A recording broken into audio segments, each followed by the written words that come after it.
ساتھی ہے مکے جا کر مجھے بدنام کر، اس لیے جھوٹ نہیں بول سکتا۔ 10 یا 11 سوالات۔ ایک بات اور بتا دوں، ہرقل یہ انجیل کا بہت بڑا ماہر تھا، اور ہرقل جو ہے بہت بڑا نجومی بھی تھا، علم نجوم سے بھی اس کا تعلق تھا۔ یہ تو قصہ بہت لمبا ہے، میں کوئی لمبی بات تو کرنا نہیں چاہتا۔ یہ 10 یا 11 جو سوالات کیے ہرقل نے،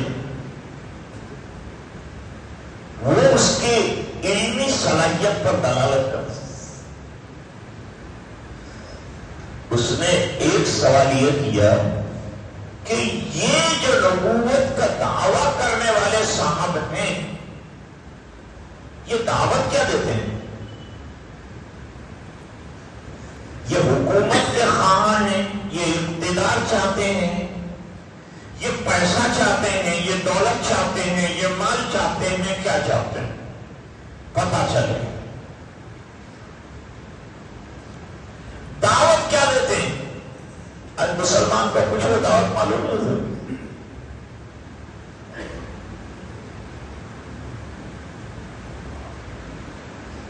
ایک مرتبہ میں نے پہلے تجوید پڑھاتا تھا،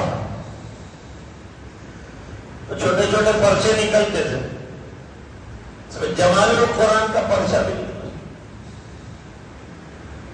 اس میں نے پوچھا تھا کہ جمال القرآن کے مؤلف کون اور کہاں مطلوب؟ جواب میں لکھا تھا کہ حضرت شیخ الہند جمال القرآن کے مؤلف ہیں اور پونا میں دفن ہیں۔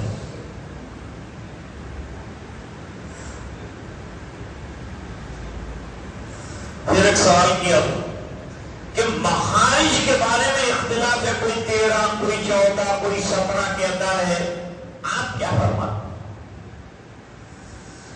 جواب دیا کہ آپ نے خود جو ہے سبق میں فرمایا تھا کہ اختلاف ہے، اچھا نہیں ہے، اس بنا پر میں یہ اختلاف میں پڑھنا نہیں ہے۔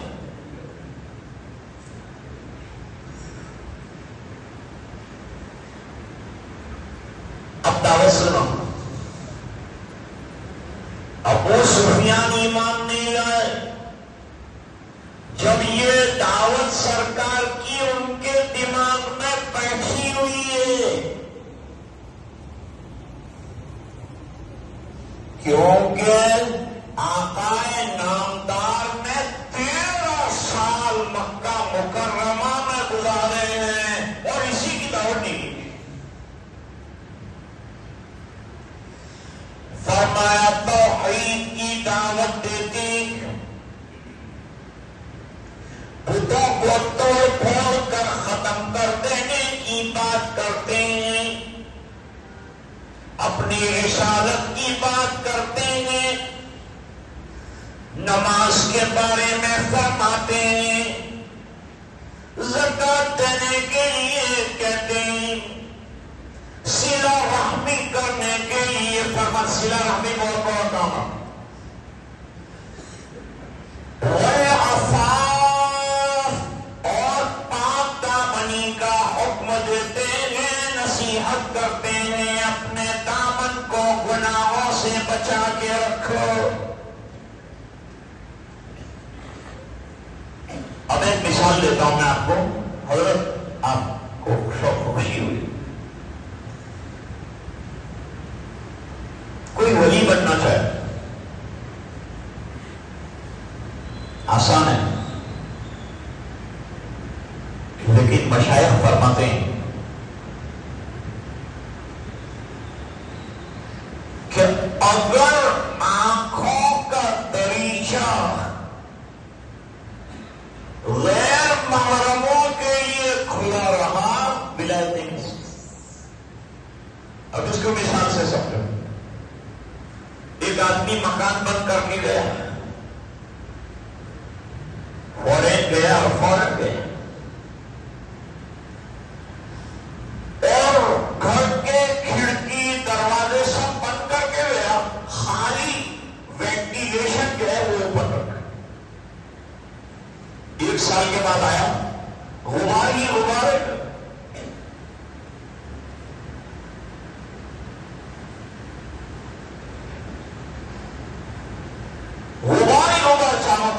تعجب میں پڑ گیا، اتنا دروازہ بند کیا، اتنی کھڑکی بند کیا، پھر یہ ابھر آیا کہاں سے؟ لوگوں نے بتایا وینٹیلیشن میں سے آیا۔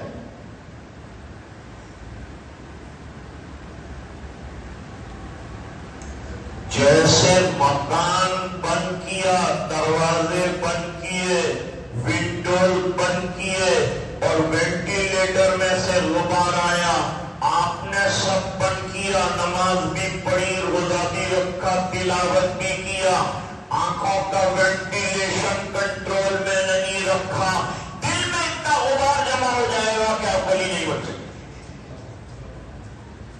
ولایت کب آئے گی؟ جب دل صاف ہو جائے۔ صبح میں نے شعر پڑھا تھا فارسی کا، آئین ماس سینہ چوہائینہ داشتاں، کفرست در طریق ماں کی ناداشتاں۔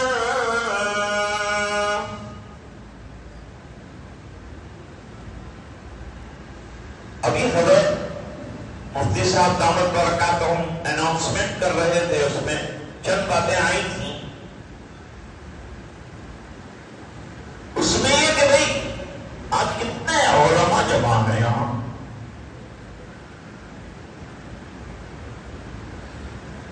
والعین حق، نظر بد کا لگنا حق ہے، اپنی موت تک پہنچ جاتا ہے، علاج کرنا پڑتا ہے، علاج کرتا ہے سرکار۔ اب بہت تعصب ہو گیا ملک میں، اس کے باوجود بعض شہروں میں نے دیکھا کہ بچوں کو لے کر ہندو مائیں مسجد کے دروازے پر کھڑی رہتی ہے، اس کو نظر لگ گئی ہے، آپ نے نماز پڑھی ہے تب کر دی، نظر اچھی لگ جائے، جب بری نظر لگ سکتی ہے تو اچھی نظر کیوں نہیں لگ سکتی؟ نگاہ ولی میں وہ تاثیر دیکھی، بدلتی ہزاروں کی تقدیر دیکھی۔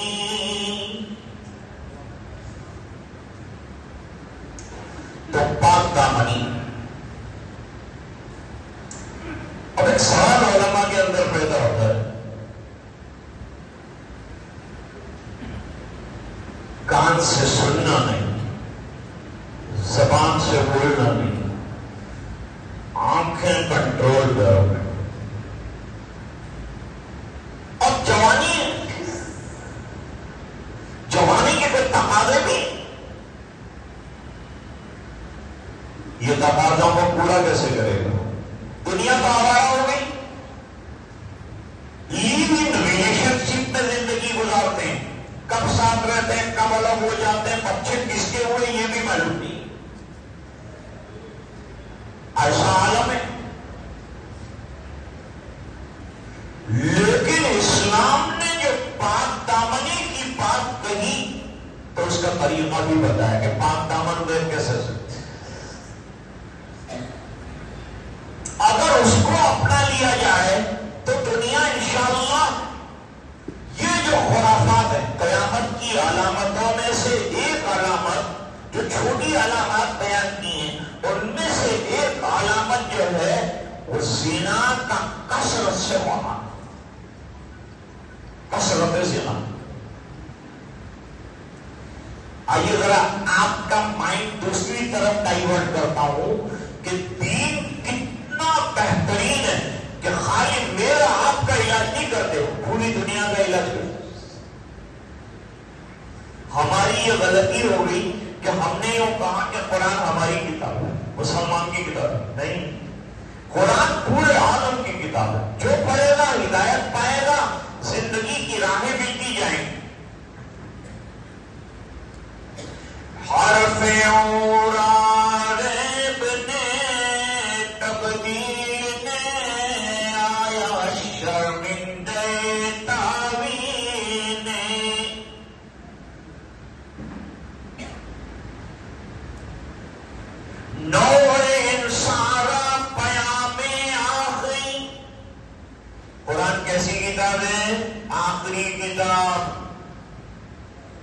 آخری اس لیے کہ اتنی پاورفل ہے کہ قیامت تک آنے والے احوال اور مسائل کا اس میں حل ہے.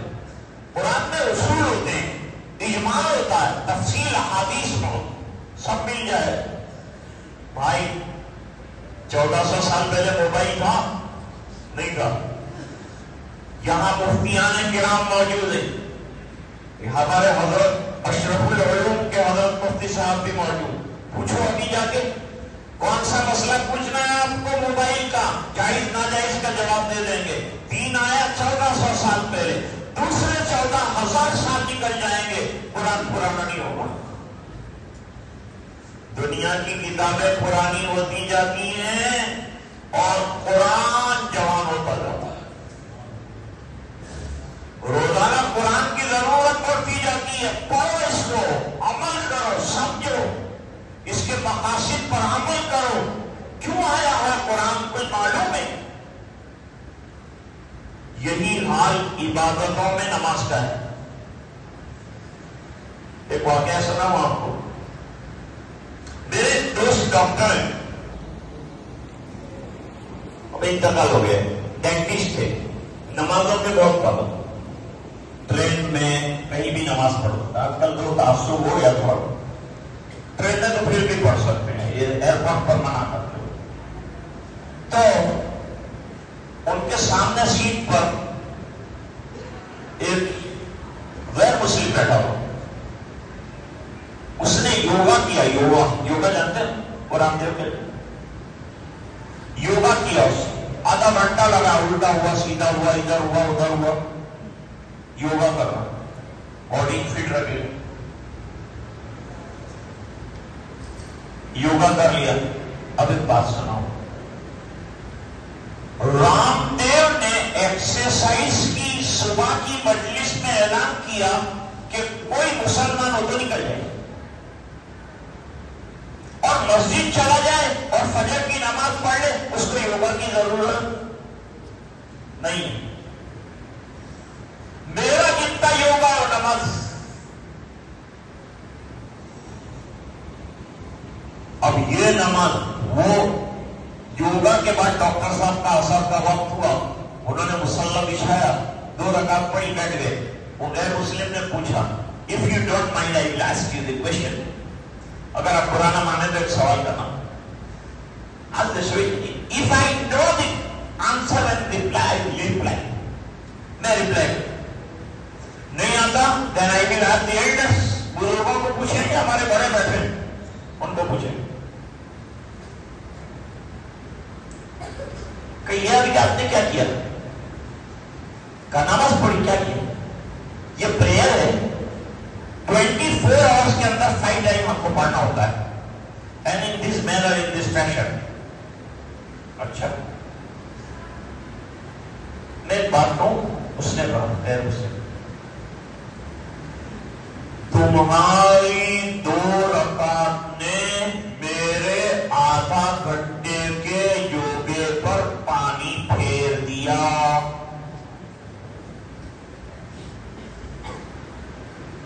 یہ تم کو سکھایا کس نے؟ کون ڈاکٹر تھا؟ کون تمہارا سوامی تھا؟ انہوں نے کہا 1400 سال پہلے نبی اکرم صلی اللہ علیہ وسلم نے یہ سکھایا. فرمایا جب تمہاری نماز کا یہ عالم ہے تو دین کا عالم کیا ہو؟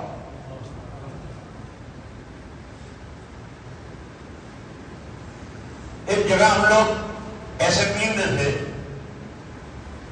مسلمان تھا، اپ ٹو ڈیٹ آیا تھا، اس کو ایک اسپیچ دینی. اس نے اسپیچ دیا تو گاندھی کے بارے میں دیا، ایسا تھا ویسا تھا گاندھی. ہم کسی کو برا نہیں کرتے، لیکن بھائی تجھے گاندھی تک جانتی، تو مسلمان، تو کلمہ پڑھنے والا، تجھے میرے آقا نظر نہیں؟ گاندھی جو کچھ ہے نا وہ تو میرے آقا کی سیرت پڑھنے سے. تو گاندھی کو لے کے بیٹھ گیا. مجھے بڑی طبیب کی خاطر بن کاش یہ سیرت بیان کر دیتا، سرکار کی زندگی بیان کر دیتا. کیوں بیان کر دیتا؟ سرکار کی زندگی روشنی ہے. اب شعر سنیں. میرے سرکار کی زندگی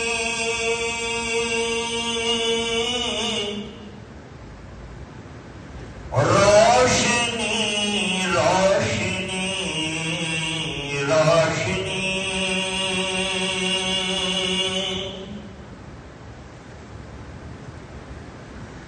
دوستو، جو ہمارے آقا کا دشمن ہو ہم اس کے ساتھ دوستی نہیں کرتے. ان کے دشمن سے اچھی نہیں دوستی دوستی دوستی.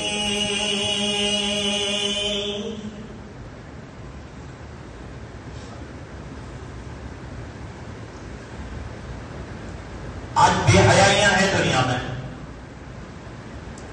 اور جنہوں نے بے حیائیاں پھیلائی ہیں وہ خود پریشان ہیں کہ اس کو ہاؤ ٹو کنٹرول، کیسے کنٹرول کریں. حیات کو رخصت کیا، پردے کو رخصت کیا، کپڑوں کو رخصت کیا، زنا کو عام کیا، نکاح کو رخصت کیا. دنیا جہنم بن چکی ہے. فحشا اور منکرات کا بلندہ ہمارے بزرگ تو فرماتے تھے ہم لوگ ٹائم بم کے اوپر بیٹھے ہوئے ہیں، کب یہ پھٹے گا کہ قیام اٹھائے. اب اللہ قرآن میں علاج بتا رہے ہیں. قیامت تک کتنی منکرات آئیں گے، فحشا آئیں گی، کھلی بے حیائیاں آئیں گی، بدکاریاں آئیں گی، سب کا علاج بتایا ہے.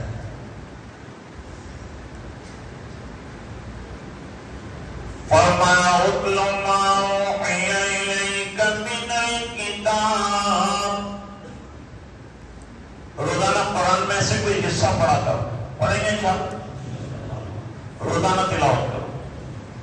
علماء ایک پارے سے کم تلاوت نہ کریں. سفر میں، حضر میں. حضرت مولانا یوسف صاحب رحمۃ اللہ علیہ کو پوچھا گیا تھا، روزانہ 4 بیان فرماتے، بڑے بڑے مجمع کو خطاب کرتے ہیں، تو آپ کو تلاوت کرنے کا موقع ملتا ہے کہ جی نکال لیتا ہوں. کتنا پڑھتے ہو؟ روزانہ 16 پارے ایسے پڑھتے. ہمارے تبلیغ کے بزرگ ایسے. فرمایا اتل ما اوحی الیک من الکتاب. پہلے تو قرآن پڑھو، دل صاف ہو جائے گا. نمبر 2، وَأَقِمِ الصَّلَاةَ، اور نماز کی پابندی کرو. اب سوال ہوا کہ نماز کی پابندی کیوں کریں؟ کیا ہوگا نماز سے؟ اللہ کو یہ بتانے کی ضرورت نہیں کہ کیا ہوگا، ان کو آرڈر دینا ہے. ہمارا کام عمل کرنا ہے، غلام کا کام غلامی کرنا ہے، آقا کا کام آرڈر کرنا.